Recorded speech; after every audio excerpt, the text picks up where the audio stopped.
Hi, I am Johanna. I'm a life and mindfulness coach. And what I do is I try my best to help people to alleviate stress in their daily life through different practices such as mindfulness, stress management. And really the idea is to empower them to prioritize their well-being and to help them explore many different modalities that they might not come across in their daily life so that they can feel better with themselves and prioritize their self-care. I was going through a difficult time in my life. I was having a very stressful life. I was working in a fast-paced environment and I feel I was not really connected with myself or aligned with my values, and I was searching for answers and I didn't want to go through psychotherapy. So I started doing a life coaching diploma without having the purpose of actually being a life coach, because I wanted to find a place where I could have access to a multitude of tools that I could explore and help me to reconnect with myself, basically. So when I did this course, I realized that I really enjoyed on the way helping people, because I had to go through some practices. I had to take on clients, and I realized as well the power of getting insight and perspective from other people that are going through potentially the same challenges as you. I feel very connected with Aura Collective vision and purpose.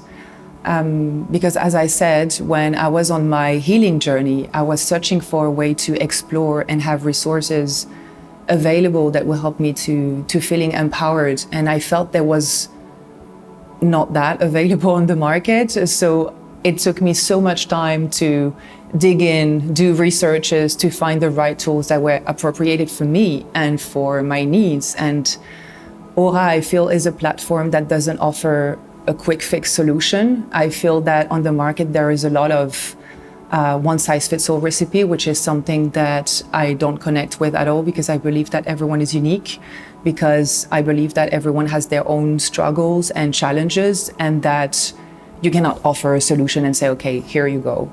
So that's where I feel really connected with Aura, that offers not a cure, but rather a preventive way of approaching your life and all the different dimensions of your life. This holistic approach as well is something that I really connect with, because I know how much stress, from my perspective, can affect all the different dimensions of your life. Even if you feel stressed in one area in particular, for example, work, it's going to affect your relationships, it's going to affect the way you perceive yourself, and it's going to affect your health. So having discovered Aura, I felt like that all the dimensions were covered, and I find it's a fantastic toolkit that you can use, and I'm really in line with that, to give the power to the people to explore for themselves what they need and to pick what is the right fit solution for them. That's what I feel is very fundamental at Aura. So far for Aura, I was really happy to be able to share what I experienced on my journey. So it went really gradually. We started creating a course that is called Stress Fundamentals, where we give really insight on what is stress and how it can affect you and how you can identify stress in your life, because I think self-awareness is something that is fundamental.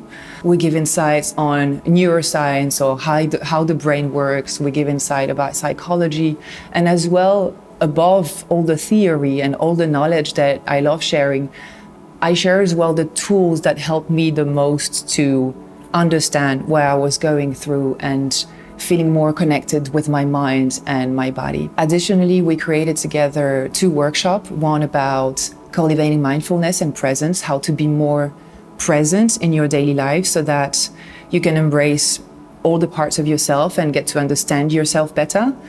And we created another workshop that is dedicated to self-care. And this, again, is really going into the direction of offering solution that encompasses holistic health. And also as well, we created a workshop about self-care and how to prioritize self-care in your daily life. First, in general, I think that we tend to think about stress as a macro event, like a life transition, going through a breakup, a loss, or reconsidering our job or our career. But I feel that stress is much more insidious than that. We experience every day what Dr. Chatterjee, which is someone that I really admire, calls micro-stress doses. And this is really accumulative, and you might not notice it in the first place, but this is what can really impact your daily life. It could be feeling overwhelmed because of emails or scrolling through social media and realize you spent 1 hour here and you didn't do anything for yourself. So we tend to think in stress in general as macro events, like very difficult situations or challenges that we are going through.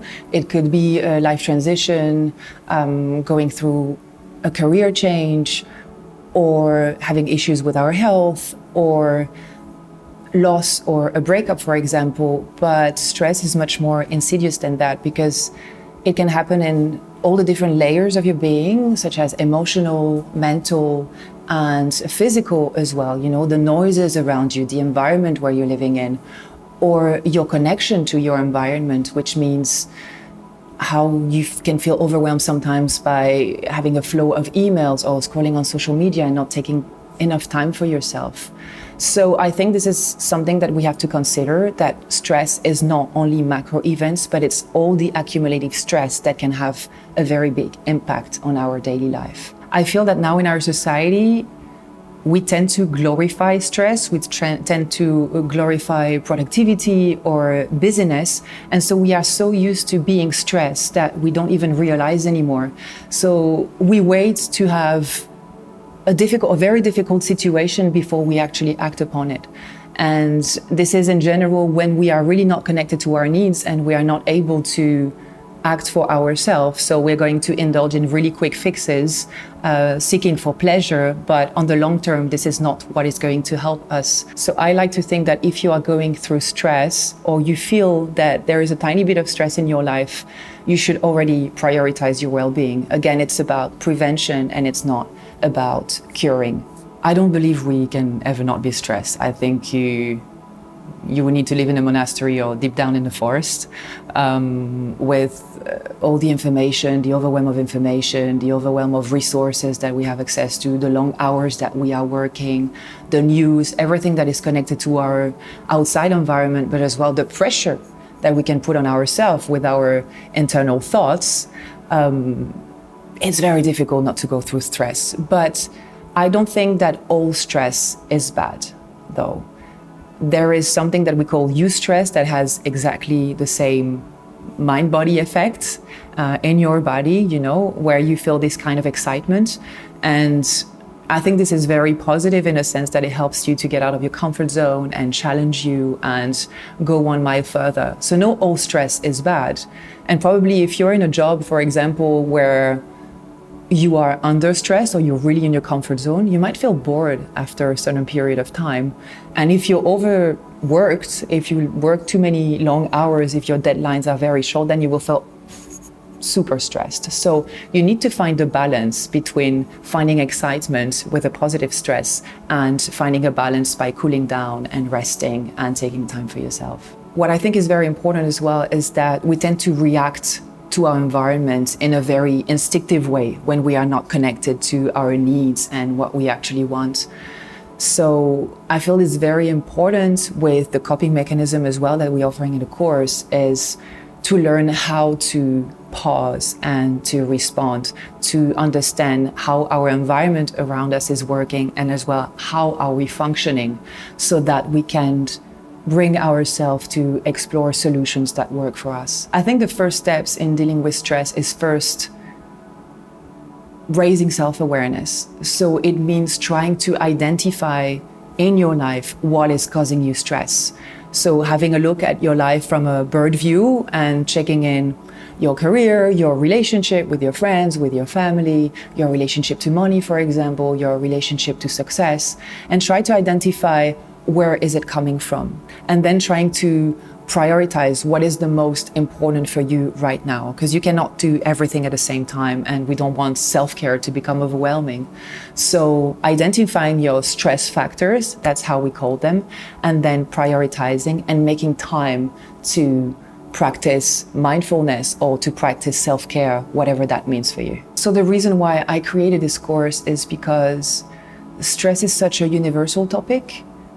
And at the same time, it's so unique to each and every one of us. You might come across what you consider a very stressful situation, but then someone else might experience exactly the same thing and experience in a completely different way.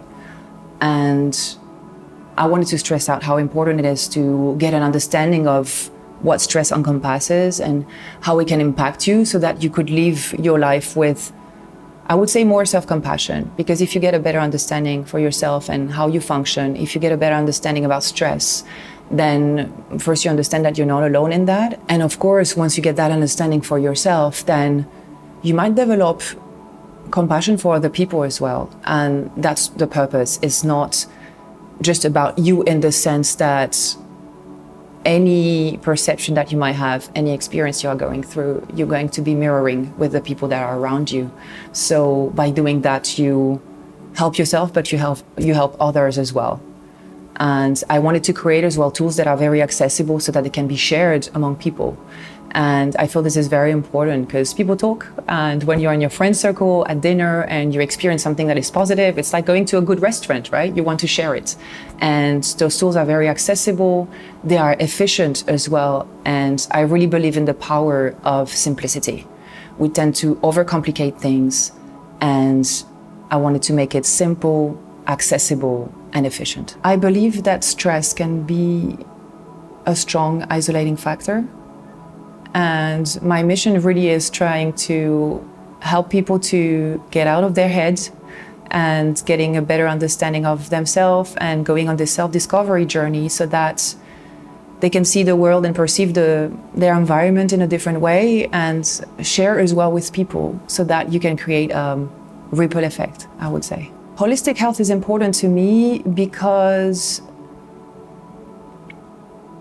there's not just one way to see health, and there's so many different angles, and everything is interconnected, right? So I feel that if there's, as I often say, an imbalance in an area of your life, it can really affect every other dimension.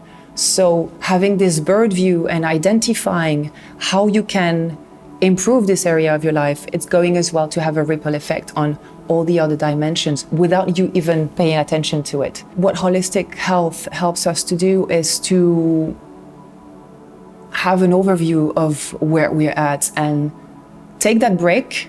It encourages really to take that break, to sit down and to try to look at your life and all its splendor and all its dimension and all its glory, right? And sometimes it might be difficult to face, but as we often say, the only way out is through. So holistic health helps you to consider all those different dimensions, because if you have one imbalance, as I like to say, in one of this area, it's going to have a ripple effect on all the other areas. And by focusing on one area in particular, it might have a ripple effect and a very positive effect on all the other areas. And I think that's why it's beautiful about holistic health, is that everything is interconnected. We are really multi-layered being, and we tend to forget that. So it's about taking that break for self-reflection and see where we're at. And I think that's beautiful. Why I wanted to collaborate with Aura is because, I'm an eternal student, I'm a life student, and I feel that for the first time, I found a platform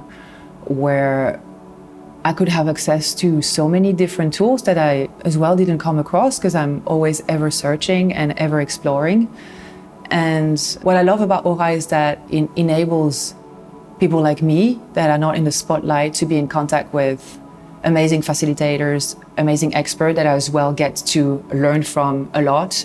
And to be honest, it's like a big family, and to be able to connect on such a level as well, and in terms of values, in terms of being able to be myself and being able to be on this learning journey and exploring as well how we create content and how we develop towards the same vision. This is really something that I cherish. And yes, to be able to learn so much as well, to learn about myself, to learn about other people, to get insights, and this feeling of community that is very present among the members, that can share and that can ask questions, but as well among the experts and the facilitators themselves. And what I love is that we are in a world where there's always competition, always comparison. And as I said, I feel like OHA Collective is a very big family, and that is not existing, that it's very authentic, that is very true. And this is something that I'm pursuing, to find my truth, find my voice. And I feel OHA found their voice. So this is something that I want to tend to. I feel that there's much more awareness recently and in the recent years about health and holistic health in general. Especially if coming from the new generation, which makes me feel a bit old, but it's true. I met so many people that are 10 years younger than me that are much more aware of, their beliefs, their values, that want to optimize themselves on so many different levels, the way they think, the way they behave, the way they can contribute, the way they can be of service. And I think there is this kind of, even if I don't really like this word, there is this kind of awakening. And again, it's about creating this ripple effect. And I think that in the health and wellness, it's booming at the moment. And the more, the merrier, to be fair.